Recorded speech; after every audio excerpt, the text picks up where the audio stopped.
आणि आता पाहणार आहोत सविस्तर मुलुक महाराष्ट्र। तर आता होणार असं म्हणता अखेर शिंदे आणि फडणवीस सरकारचा मंत्रिमंडळ विस्तार अखेर पार पडलेला आहे। यामध्ये शिंदे गट आणि फडणवीस गट याचे तब्बल 9 जणांनी आता मंत्रिमंडळ विस्तारामध्ये शपथविधीमध्ये सहभाग घेतलेला होता। होणार अशी चर्चा गेल्या कित्येक दिवसांपासून सुरू असताना राज्य मंत्रिमंडळाचा विस्तार अखेर 40 दिवसांनंतर संपन्न झालेला आहे। शिंदे गट आणि भाजपच्या प्रत्येकी 9 अशा एकूण 18 जणांनी मंत्रिपदाची शपथही घेतली। भाजपकडून चंद्रकांत पाटील, राधाकृष्ण विखे पाटील, सुधीर मुनगंटीवार, गिरीश महाजन, अतुल सावे, सुरेश खाडे, मंगल प्रभात लोढा, रवींद्र चव्हाण आणि विजय कुमार गावित यांनी मंत्रिपदाची शपथ घेतली। तर दुसरीकडे शिंदे गटातील दादा भुसे, संदीपान भुमरे, गुलाबराव पाटील, उदय सामंत, शंभूराज देसाई, तानाजी सावंत, अब्दुल सत्तार, दीपक केसरकर आणि संजय राठोड यांनीही मंत्रिपदाची शपथ घेतलेली आहे।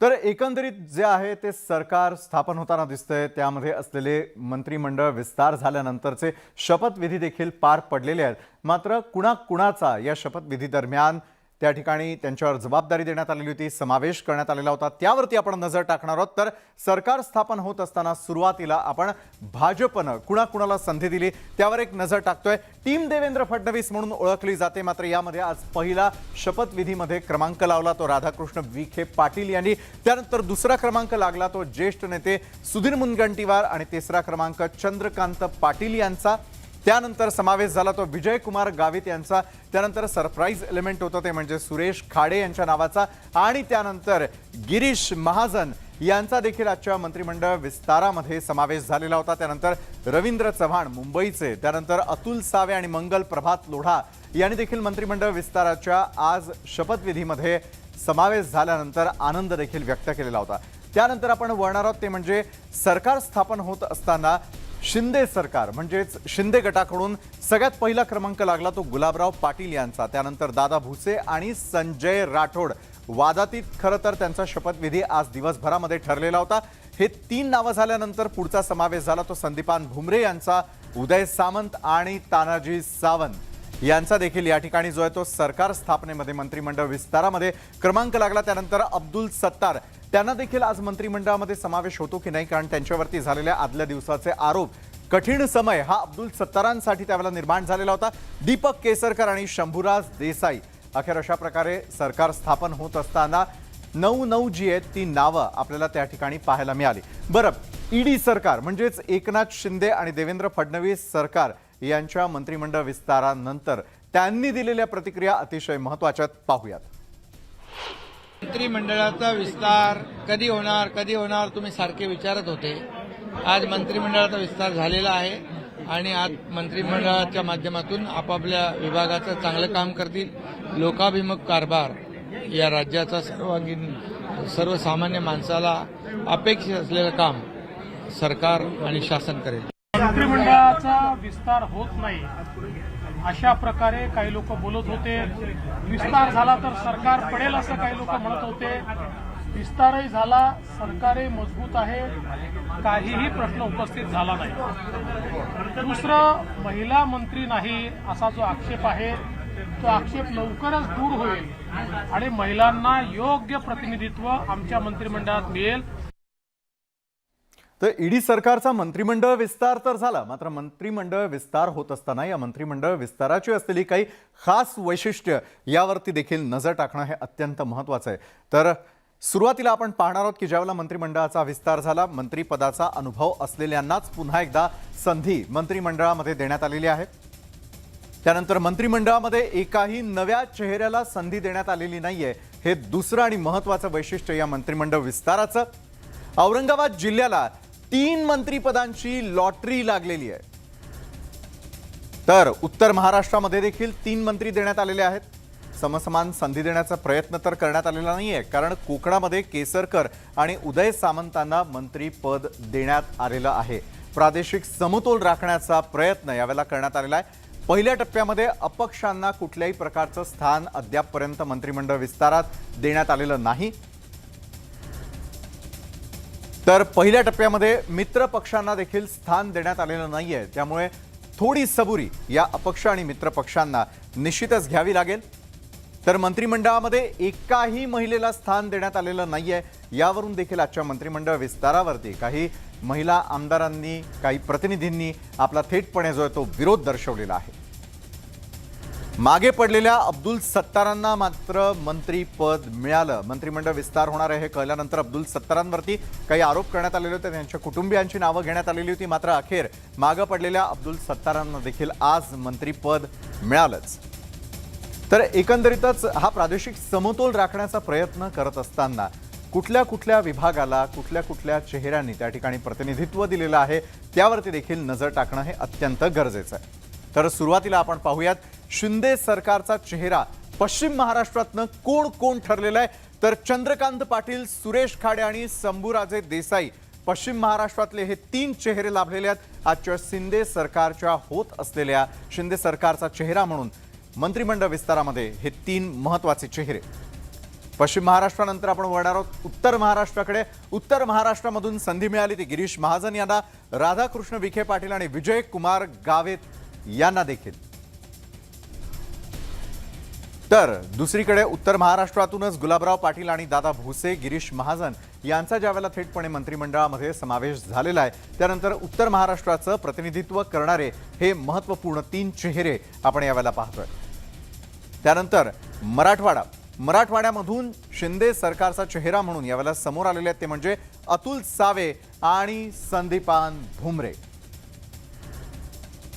त्यानंतर अब्दुल सत्तार आणि तानाजी सावंत यांचा देखील मंत्रिमंडळ विस्तारामध्ये थेटपणे समावेश झालेला आहे. त्यामुळे मराठवाड्याला मोठं प्रतिनिधित्व करणारे हे चेहरे आपण यावेळेला पाहतोय.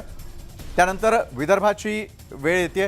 विदर्भामध्ये ज्येष्ठ नेते असलेले सुधीर मुनगंटीवार आणि संजय राठोड. संजय राठोड यांनी आज मंत्रिपदाची शपथ तर घेतली मात्र त्यावरून झालेली टीका टिप्पणी देखील दिवसभर चर्चेचा विषय ठरलेली होती. त्यामुळे विदर्भाला देखील अशा प्रकारे त्यामध्ये स्थान देण्याचा प्रयत्न करण्यात आलेला आहे. हे आहेत विदर्भातले चेहरे. त्यानंतर कोकण, यंदा कोकणला देखील प्रतिनिधित्व मिळालं आणि कोकणातले चेहरे नेमके कोण आहेत तर उदय सामंत आणि दीपक केसरकर. शिंदे गटाची बाजू मांडण्याची सगळ्यात मोठी जबाबदारी ही केसरकरांवरती आहे आणि त्यानुसार अखेर मंत्रिमंडळामध्ये समावेश झाल्यानंतर कोकणातले असलेले हे 2 महत्त्वपूर्ण चेहरे आणि त्यानंतर मग होतोय मुंबईचा देखील समावेश. मुंबईमधले महत्त्वाचे चेहरे ठरले ते म्हणजे रवींद्र चव्हाण आणि मंगल प्रभात लोढा. तर एकंदरीत आपण पाहिलं की कशा प्रकारे या मंत्रिमंडळामध्ये या चेहऱ्यांचा थेटपणे समावेश करण्यात आलेला आहे. तर औरंगाबाद जिल्ह्यातील 3 आमदारांची मात्र थेटपणे वर्णी लागलेली होती यावेळेच्या सरकार स्थापनेमध्ये, मंत्रिमंडळ विस्तारामध्ये. त्यामुळे पुन्हा एकदा औरंगाबादला, मराठवाड्याला एक मोठं स्थान यावेळेच्या ईडी सरकारमध्ये असल्याचं स्पष्टपणे दिसतंय. त्यामुळे मात्र कुणाकुणाचं वर्चस्व यामध्ये सर्वाधिक ठरलेलं आहे हा देखील एक महत्त्वाचा मुद्दा. त्याच संदर्भातला आपण पाहणार आहोत आमचा हा स्पेशल रिपोर्ट. श्री अब्दुल सत्तार. मी अब्दुल सत्तार गांभीर्यपूर्वक दृढ कथन करतो की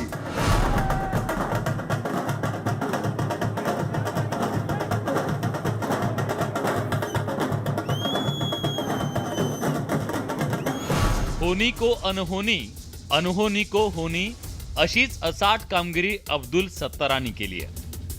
टीईटी घोटाळ्यात नाव आल्यानं अब्दुल सत्तार यांना मंत्रिपद मिळणार नाही असं काहीसं चित्र होतं. त्यांच्या मंत्रिपदाच्या आशाही मावळल्या. मात्र शिक्षण उपसंचालक आणि शिक्षणाधिकाऱ्यांनी अब्दुल सत्तार यांना क्लीन चिट दिली. रात्री 3 वाजता सत्तार क्लीन चिटचं पत्र घेऊन मुख्यमंत्र्यांना भेटले आणि तिथंच त्यांचं मंत्रिपद पक्क झालं. औरंगाबादमधील मंत्र्यांनाच त्यांना गोवण्याचा प्रयत्न केल्याचा संशय सत्तारांना आहे. तर मंत्रिपद मिळालं नसलं तरी नाराज नसल्याचं संजय शिरसाट यांनी सांगितलं. चौकशी झाल्यानंतर निश्चित आपल्या सर्वांसमोर ती गोष्ट येईल. कोणी हे पराक्रम केलं, कशासाठी केलं आणि करण्याच्या पाठीमागच्या त्याचा दृष्टिकोन काय होता हे सर्वांना जगजाहीर झालं. त्यांनी जे काही शपथविधी होतात त्याच्या आदल्या दिवशी अशा पद्धतीने चिखलफेक होते. त्याचा अर्थ सर्वसामान्य जनता समजू शकते.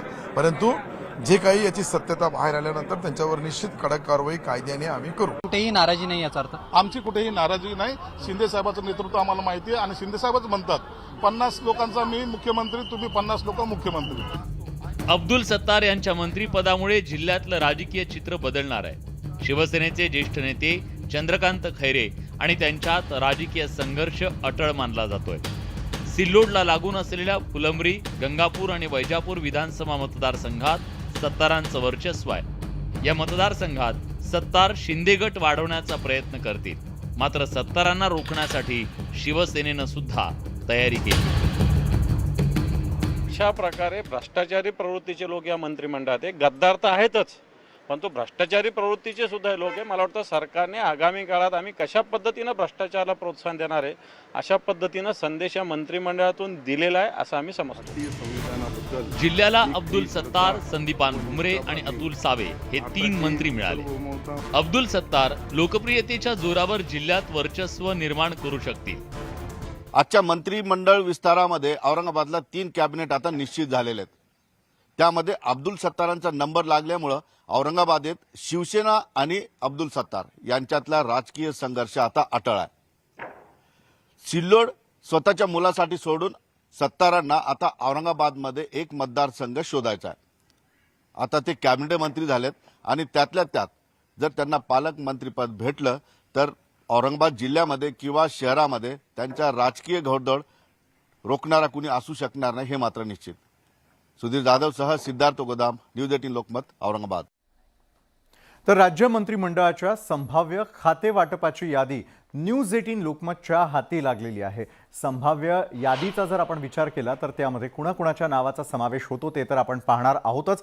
मात्र ही यादी ज्यावेळेला आपल्या हाती लागलेली आहे त्यानुसार मुख्यमंत्री एकनाथ शिंदेंकडे नगरविकास मंत्रालय राहणार असल्याचे संकेत मिळतात. तर देवेंद्र फडणवीसांकडे गृह आणि अर्थ या दोन्ही वजनदार खात्यांची जबाबदारी देखील पेलण्याची चिन्ह दिसत आहेत. आदित्य ठाकरेंनी सांभाळलेल्या पर्यावरण आणि पर्यटन खात्याची धुरा ही दीपक केसरकर यांच्याकडे देखील जाण्याची चिन्ह पाहायला मिळतात. राधाकृष्ण विखे पाटील यांना सहकार मंत्रालयाची धुरा सोपवले जाण्याची शक्यता आहे. तर चंद्रकांत पाटील यांच्याकडे पुन्हा एकदा महसूल आणि सार्वजनिक बांधकाम मंत्रालयाची जबाबदारी दिली जाण्याची चिन्ह निर्माण झालेली आहेत.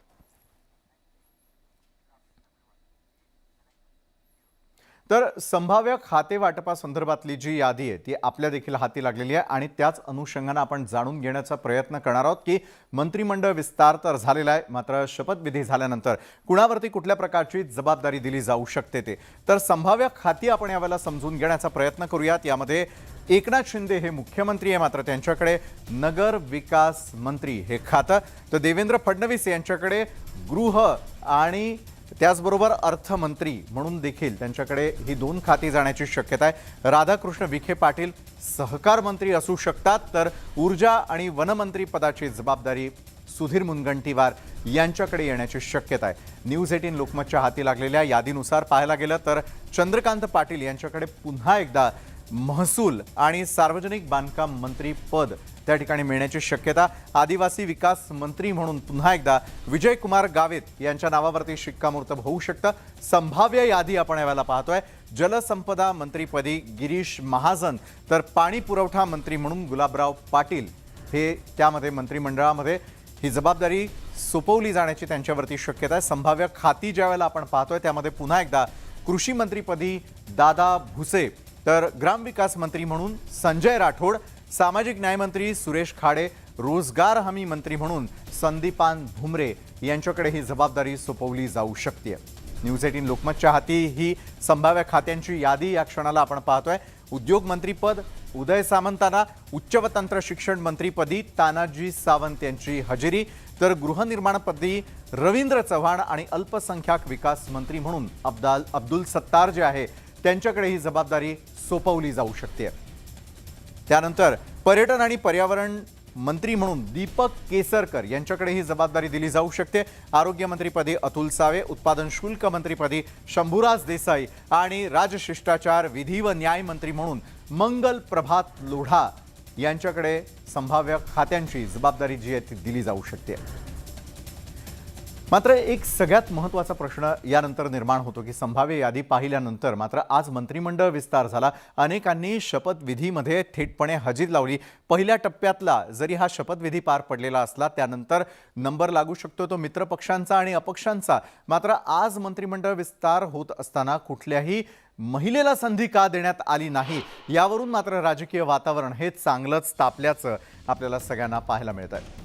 तर संपूर्णपणे यामध्ये कुठल्याही महिलेचा समावेश नसल्या कारणामुळे मंत्रिमंडळात महिलांना संधी का देण्यात आलेली नाही आहे, का डावलण्यात आलेली नाही आहे, असा थेट सवाल आज अनेक राजकीय मंडळींनी देखील उपस्थित केलेला आहे.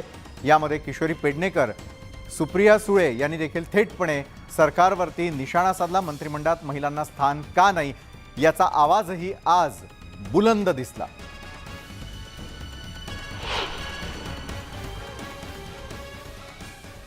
मध्ये एकाही महिलेला स्थान मिळालं नाही, हे दुर्दैवी आहे.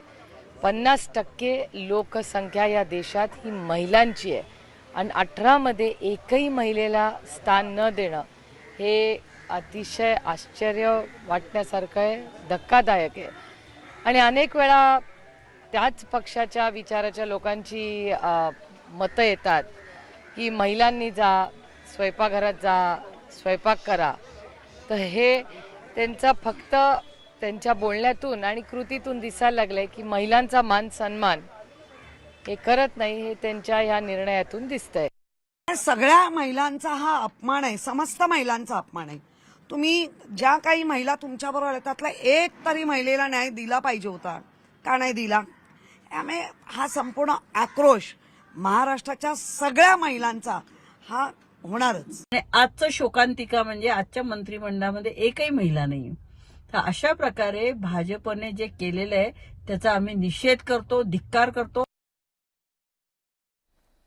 तर मंत्रिमंडळाचा तब्बल 40 दिवसांनंतर विस्तार जरी झालेला असला तरी देखील एक वाद शमत नाही तोपर्यंत दुसऱ्या वादाला देखील त्या ठिकाणी तोंड फुटलेलं आहे. आणि या मंत्रिमंडळ विस्ताराच्या दरम्यान संजय राठोड यांच्यावरती देखील जबाबदारी सोपवण्यात येणार आहे. कारण मंत्रिमंडळ विस्तारामध्ये आज त्यांनी मंत्रिपदाची शपथ घेतलेली आहे.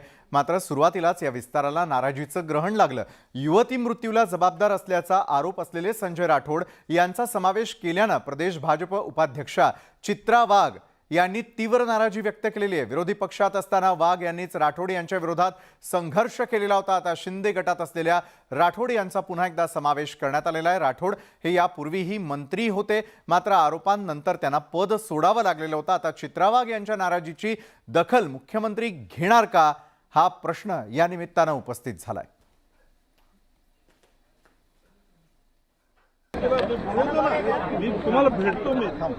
संजय राठोड यांना मागच्या सरकारमध्ये पोलिसांनी क्लीन चिट दिली होती आणि त्यामुळे त्यांना आपण मंत्रिमंडळामध्ये सहभागी केलेला आहे. त्या उपर कुणाचं काही म्हणणं असेल तर नक्की त्याचं देखील ऐकून घेतलं जाईल. संजय राठोड यांच्या संदर्भात माननीय मुख्यमंत्र्यांनी भूमिका स्पष्ट केलेली आहे, स्पष्टपणे सांगितलेलं आहे. त्यापेक्षा जास्त सांगण्याची आवश्यकता नाही. भगिनी पूजा चव्हाण हिच्या मृत्यूला कारणीभूत असणारा माजी मंत्री संजय राठोड याचा पुन्हा एकदा मंत्रिमंडळात झालेला समावेश हा अत्यंत दुर्दैवी असा आहे. संजय राठोड हा मंत्री जरी झाला असला तरी त्याच्या विरुद्धचा माझा लढा हा मी सुरूच ठेवणार आहे. महिलांवर अत्याचार करणाऱ्यांना मात्र पक्के स्थानं दिली, याचा अर्थ संवेदनशील सरकार नाही. आणि हीच काय ती भाजपाची आयडिओलॉजी की अशा मंत्र्याला जेव्हा पायउतार केलं, त्या पायउतार झालेले मंत्री शिंदे गटात जातात काय, परत ते मंत्री महोदय होतात काय, याचा अर्थ सगळं ह्याच्यासाठी अट्टाहास. आज महाराष्ट्राच्या मंत्रिमंडळामध्ये 2 मंत्र्यांचा सहभाग आपल्याला प्रकर्षाने जाणवतो. एक तर अब्दुल सत्तार आणि दुसरं म्हणजे राठोड. आणि अनेक ईडीच्या एन्क्वायऱ्या लागलेले लोक सुद्धा मंत्रिमंडळात आहे. म्हणजे याच्यासारखी शर्मेची गोष्ट दुसरी कुठलीही नाही. ज्यांनी ठाण बोंबाबोंब केली की अब्दुल सत्तार यांच्यावरती काय काय आरोप आहेत, राठोडांवरती अत्याचाराचे आरोप आहेत, बलात्काराचे आरोप आहेत, अशा लोकांना पुन्हा मंत्रिमंडळामध्ये स्थान देणं हे भाजपला शोभणारं नाही. बातमी महाराष्ट्रासंदर्भातली होती आणि त्यानंतर आता बातमी आहे बिहारमधून. कारण महाराष्ट्रापाठोपाठ आता थेटपणे बिहारमध्ये देखील राजकीय भूकंप निर्माण झालेला आहे. त्या ठिकाणी आपली नाराजी व्यक्त करत खुद्द मुख्यमंत्री नितीश कुमार यांनी राज्यपाल फागू चौहान यांची भेट घेत मुख्यमंत्री पदाचा राजीनामा सोपवलेला आहे. जेडीयू आमदार खासदारांच्या बैठकीनंतर नितीश कुमारांनी राज्यपालांची भेट घेतली. नितीश कुमारांच्या राजीनाम्यामुळे बिहारमधील सरकार कोसळलं. नितीश कुमारांनी राष्ट्रीय जनता दलाशी हातमिळवणी करत सत्ता स्थापन करण्याचा दावा केलेला आहे.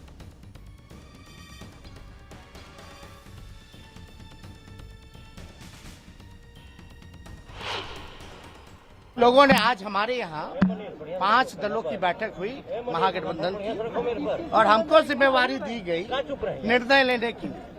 तो हमने यही बोला कि मुख्यमंत्री जी अगर कोई निर्णय लेते हैं उसके बाद हम अपना निर्णय लेंगे। इन्होंने निर्णय लिया बिहार के हित में, नेशनल इंटरेस्ट में, लोकतंत्र बचाने के लिए, संविधान बचाने के लिए, अमन चैन गंगा जमुना तहजीब बचाने के लिए। तो इसलिए, और हम लोग तो समाजवादी लोग हैं, हमारे पुरखों की जो विरासत है वो कोई और ले जाएगा क्या? ये हमारे पास रहेगा।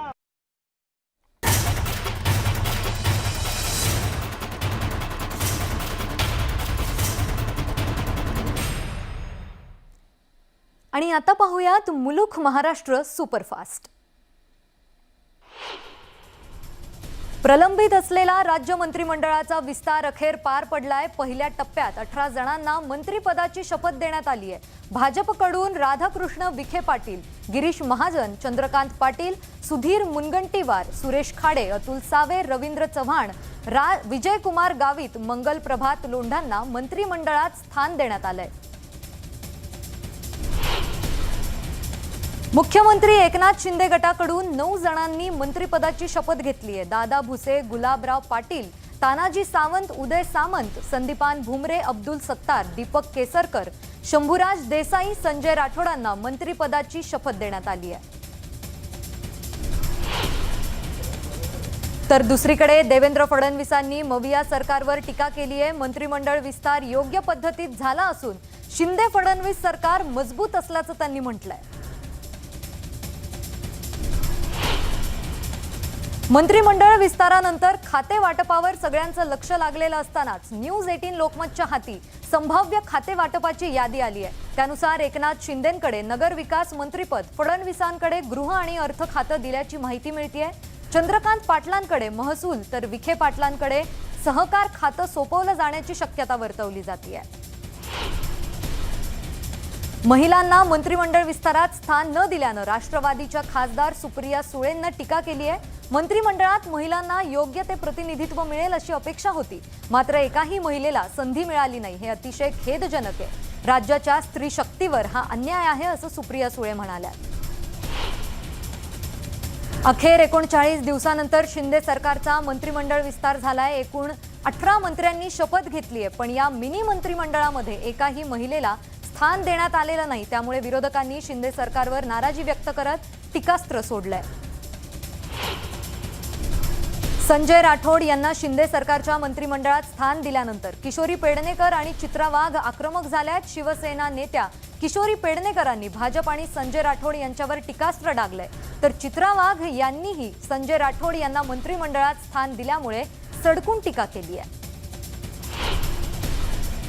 भाजपच्या प्रदेश उपाध्यक्ष चित्रा वाघ यांनी संजय राठोडांवर पुन्हा एकदा जोरदार टीका केली आहे। पूजा चव्हाणांच्या मृत्यूला कारणीभूत असणाऱ्या संजय राठोडांना पुन्हा मंत्रिपद दिलं जाणं ही दुर्दैवी आहे। संजय राठोड जरी पुन्हा मंत्री झाले असले तरीही त्यांच्या विरुद्धचा माझा लढा मी सुरूच ठेवलेला आहे। माझा न्याय देवतेवर विश्वास आहे, लढेंगे जीतेंगे असं ट्विट चित्रा वाघ यांनी केलंय। महाविकास आघाडी सरकारमध्ये असताना संजय राठोडांना पोलिसांनी क्लीन चिट दिली होती, त्यामुळे राठोडांना मंत्रिमंडळात स्थान देण्यात आलंय। लोकशाहीत प्रत्येकाला आपल्या भावना व्यक्त करण्याचा अधिकार आहे। कोणाचं काय म्हणणं असेल तर ते ऐकून घेतलं जाईल असं एकनाथ शिंदे म्हणाले। शिंदे सरकारच्या पहिल्या मंत्रिमंडळ विस्तारावर अजित पवार यांनीही नाराजी व्यक्त केली आहे। काही नावं टाळली असती तर बरं झालं असतं असं पवार म्हणाले। मंत्रिपदाची शपथ घेतल्यानंतर डोंबिवलीत रवींद्र चव्हाण यांचं जोरदार स्वागत करण्यात आलंय। घारडा सर्कल ते फडके रोड पर्यंत रवींद्र चव्हाण यांची पावसात मिरवणूक काढण्यात आली आहे। यावेळी जल्लोष करण्यात आलाय।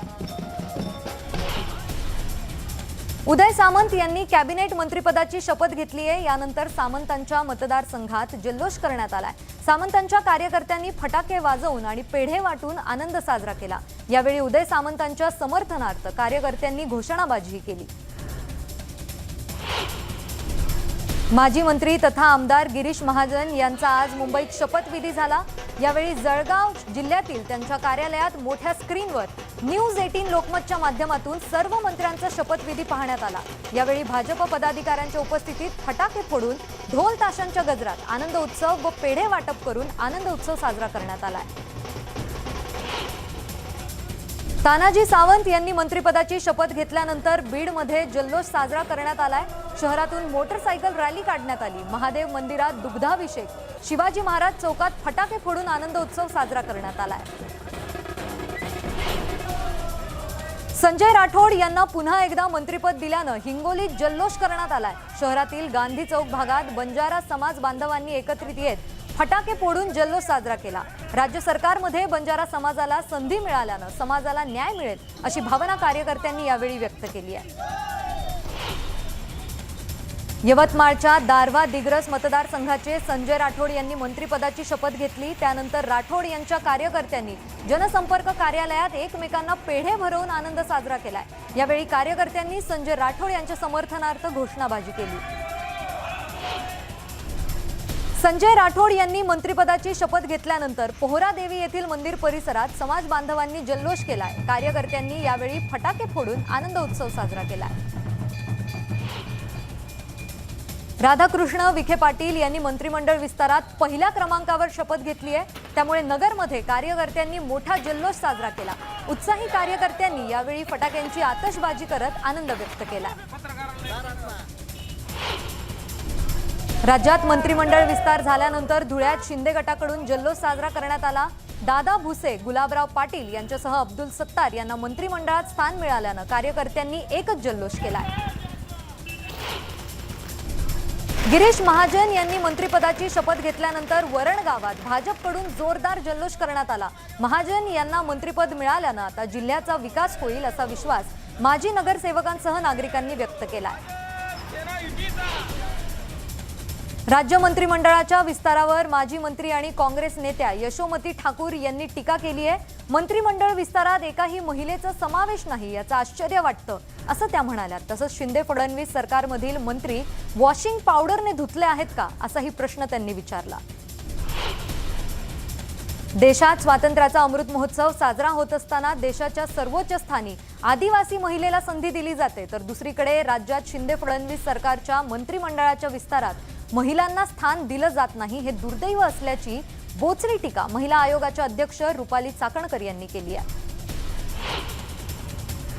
नांदेडमध्ये खासदार हेमंत पाटील यांच्या बँकेची ईडी मार्फत चौकशी करण्याची मागणी माजी खासदार सुभाष वानखेडे यांनी केली आहे। नोटबंदीच्या काळात त्यांच्या गोदावरी बँकेतून हजारो कोटींचा व्यवहार झाल्याचा आरोप करण्यात आला होता।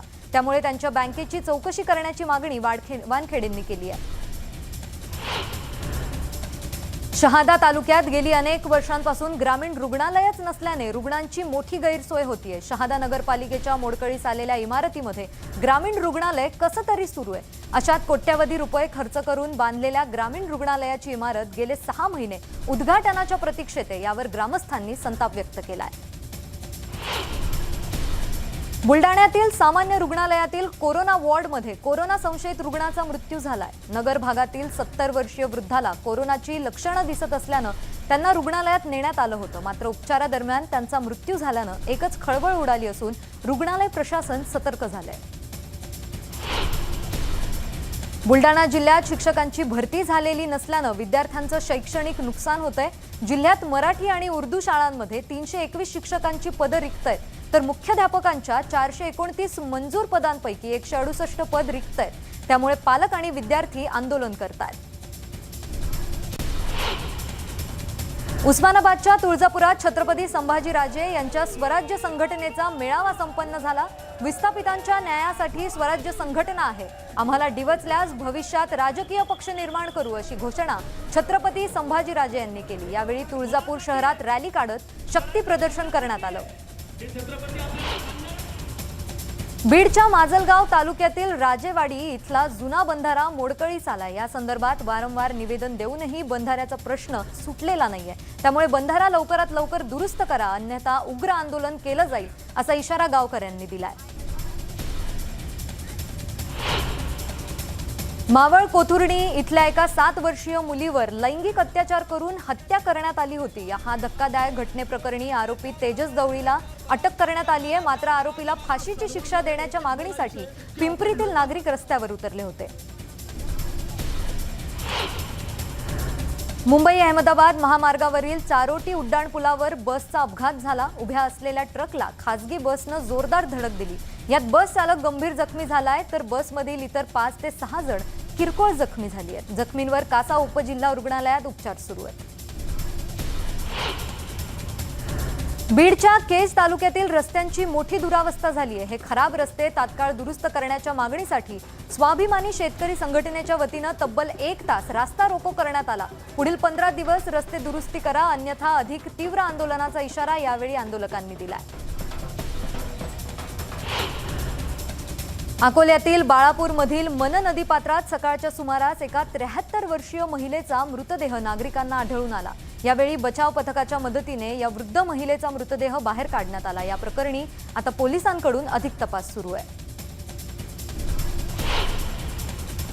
अकोला रेल्वे स्थानकाजवळ एका मालगाडीला आग लागल्याची घटना घडली आहे. सुदैवानं वेळीच हा प्रकार लक्षात आल्यानं आगीवर तात्काळ नियंत्रण मिळवण्यात यश आलंय. यामुळे मोठा अनर्थ टळलाय. नांदेडच्या इसापूर धरणातून मोठ्या प्रमाणात पाण्याचा विसर्ग सुरू आहे. यामुळे जिल्ह्यातून वाहणारी पैनगंगा नदी दुथडी भरून वाहतीये. आणखी पाऊस वाढल्यास पैनगंगा नदीला पूर येण्याची शक्यता आहे. त्यामुळे नदीकाठच्या गावांना सतर्कतेचा इशारा देण्यात आला आहे. नांदेड जिल्ह्यात पूर आणि अतिवृष्टीमुळे मोठं नुकसान झालंय. नेत्यांचे पाहणी दौरे झाले, पण शेतकऱ्यांना अजूनही मदत मिळाली नाही. जिल्ह्यात ओला दुष्काळ जाहीर करून शेतकऱ्यांना मदत देण्याच्या मागणीसाठी शिवसेना जिल्हाभर आंदोलन करणार असल्याचा निर्णय बैठकीत घेण्यात आलाय. वर्धा जिल्ह्यात रात्रभर झालेल्या पावसामुळे जिल्ह्यातील निम्न वर्धा प्रकल्पाचे 31 दरवाजे उघडण्यात आले. त्यामुळे आसपासच्या भागातील नदी नाले दुथडी भरून वाहत आहेत. दरम्यान पावसामुळे आसपासच्या गावांना पुराच्या पाण्यानं वेढल्यानं ग्रामस्थांना सुरक्षित स्थळी हलवण्यात आले. अकोल्यातील गांधीग्राम येथील पूर्णा नदीला पूर आल्यानं ब्रिटिशकालीन पुलावरून पाणी वाहत असल्याचं समोर आलंय. त्यामुळे यंदा दुसऱ्यांदा हैदराबाद आणि मध्य प्रदेशला जोडणारा अकोला अकोट मार्ग बंद करण्यात आलाय. त्यामुळे अनेक गावांचा संपर्कही तुटला असून नदीकाठच्या गावांना सतर्कतेचा इशारा देण्यात आलाय. अक्कलकोट तालुक्यातील पितापूर गावात पूल नसल्यानं चक्क पुराच्या पाण्यातून ग्रामस्थांनी अंत्ययात्रा काढली. नदीच्या पाण्यातून अंत्ययात्रा घेऊन जातानाची मनाला चटका लावणारी दृश्य कॅमेऱ्यात कैद झाली आहेत.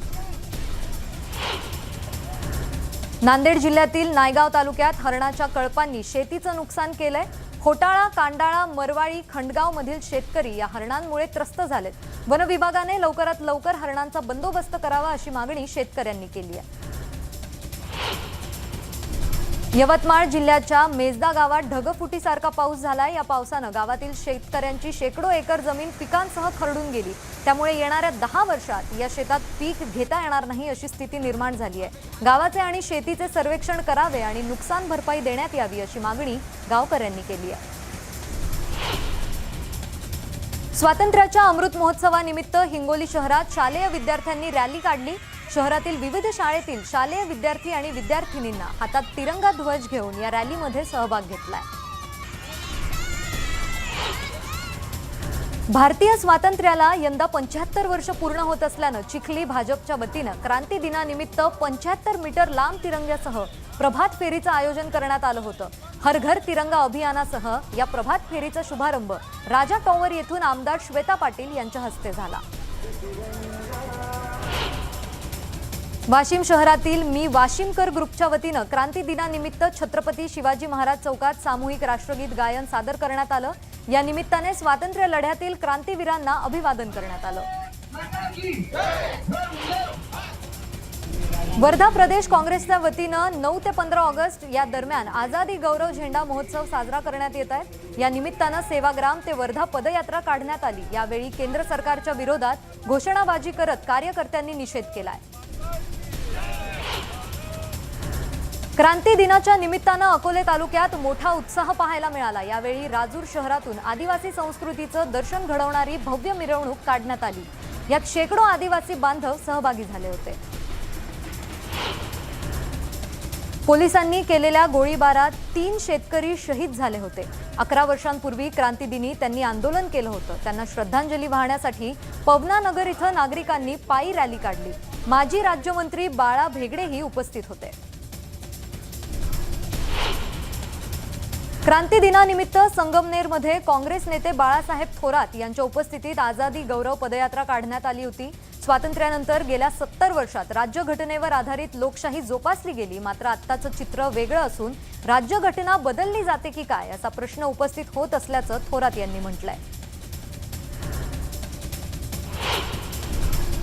येवल्यात जागतिक आदिवासी दिन पारंपरिक पद्धतीनं उत्साहात साजरा करण्यात आला. यावेळी शहरातून भव्य रॅली काढण्यात आली. यात मोठ्या संख्येनं आदिवासी महिलांसोबत विद्यार्थिनी सहभागी झाल्या होत्या. यावेळी आदिवासी नृत्यानं सगळ्यांचंच लक्ष वेधून घेतलं. नांदेडच्या विसरपवाडीत आदिवासी दिनाच्या निमित्तानं सांस्कृतिक दर्शन घडवणाऱ्या कलाकृतींचं सादरीकरण करण्यात आलं. तालुक्यात यावेळी पहिल्यांदाच इतक्या मोठ्या संख्येनं उत्सव साजरा करण्यात आला. यावेळी नागरिकांनी मोठी गर्दी केली होती.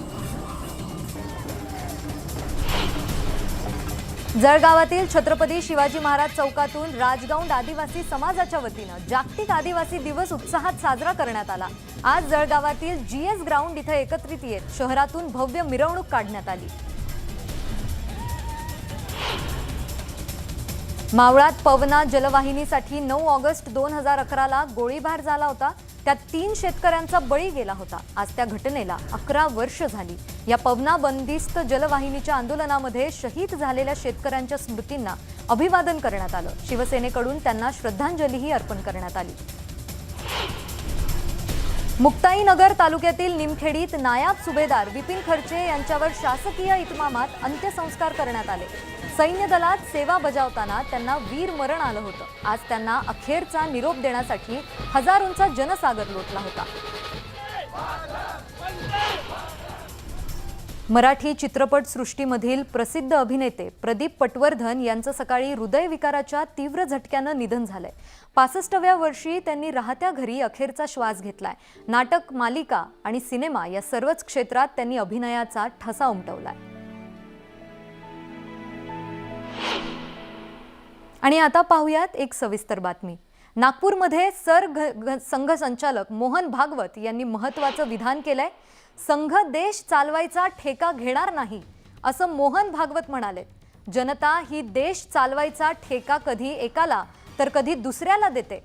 जनता ही संघालाही देश चालवायचा ठेका देईल, मात्र संघ कधीही देश चालवायचा ठेका घेणार नाही असं विधान मोहन भागवतांनी केलंय. संस्थांना आव्हानं असतात, पण आता तसं पाहिलं तर या अर्थाने राष्ट्रीय स्वयंसेवक संघ ही काही संस्था नाही. मगाशी डोळके सरांनी सांगितल्याप्रमाणे ऑफ दी सोसायटी असं ते आहे. कारण संघाच्या विचारात मुळात जी गोष्ट आहे की या देशापुढच्या सगळ्या आव्हानाचा सामना हा एखादा नेताला करायचा नाही, तो एक नेता करूही शकत नाही. मुलुक महाराष्ट्राच्या बातम्यांमध्ये इथेच थांबतोय. राज्य आणि देशभरातील विविध ताज्या घडामोडींसाठी तुम्ही पाहत रहा न्यूज 18 लोकमत.